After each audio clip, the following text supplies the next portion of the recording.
open their session with a sample. Some music producers might even start their day with a bit of listening. I once went to this amazing conference with Flying Lotus, and he was doing like a podcast before podcasts were even a thing. And if you don't know who Flying Lotus is, he's one of the greatest music producers of this current generation, one of my biggest influences. I have several of his vinyl. Anyway, that's not what this is about. But Flying Lotus said he'll take a whole day just to gather samples. What if you took a whole day and you didn't even make any music, but you just went through your vinyl? You came over here and you had a look. Oh, Jay Dilla Beats, speaking of which, you know, his philosophy on sampling is pretty incredible as well. But I got some vinyl here that I haven't even opened. Why have I not opened this vinyl? Well, for one, I'm a huge vinyl lover. I love vinyl. And I have a nice collection. I'm very blessed to inherit some vinyl from my Uncle Steve as well. Have been building my vinyl collection for some time now. And a lot of times lately, when I grab a vinyl, I won't even open it. It's so strange. And there's so many joints on here I could honestly sample. You know, we're talking about some of the greatest albums of all time. I think one should sample when they're inspired to sample. I don't think there's a perfect time, a right and a wrong. I don't think you should only be thinking of the MPC as a hardware instrument that is only meant for sampling.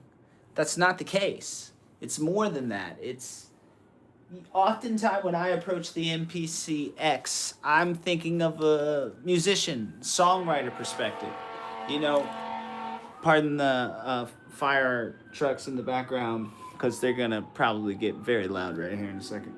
But if I can talk over them, lately I've been very obsessed with songwriters from the Motown era and perhaps potentially incubating this type of songwriting season for myself, me being a singer-songwriter who often uses the MPC from that singer-songwriter perspective in which I'm not even sampling. I'm using the MPC as a centerpiece to my studio. I'm playing my instruments directly into the MPC. Maybe the Yamaha keyboard is acting as a controller and triggering sounds, or maybe I'm taking sounds direct, or I'm playing my guitar straight in as well. You know, when do you sample? You know, when you have the time. And really, take note of that Flying Lotus philosophy. What if we, instead of interrupting our sessions and interrupting the creative flow time, what if you took, you know, just a day just to sit in here and play vinyl and listen to stuff and, you know, really stack the samples in real time, and now you got maybe 4 banks worth of samples, right? Of course, we all know the MPC X and the MPC Live have 8 banks available. Each bank has 16 pads. That's 16 samples times 8 banks. You know, you do the math. That would be 16 times 8, whatever that is. I'm not sure. But my point being is, we have all these banks and we're not even really utilizing them. Oftentimes, you'll load up a drum program, a drum kit will pop in. of a particular flavor or genre, and it will have 16 pads, and that'll be it. You won't even use the banks.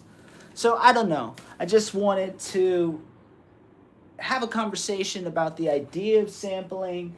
Is it necessary for the MPC? No. Should you be experimenting with it? Yes, because I don't want to say that's what it's all about, because it doesn't have to be that's what it's all about. But, you know, it's hardware based on sampling.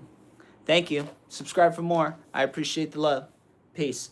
Drop a comment. Let me know what you think about this discussion, or if I should just get back to the tutorials and make some music instead.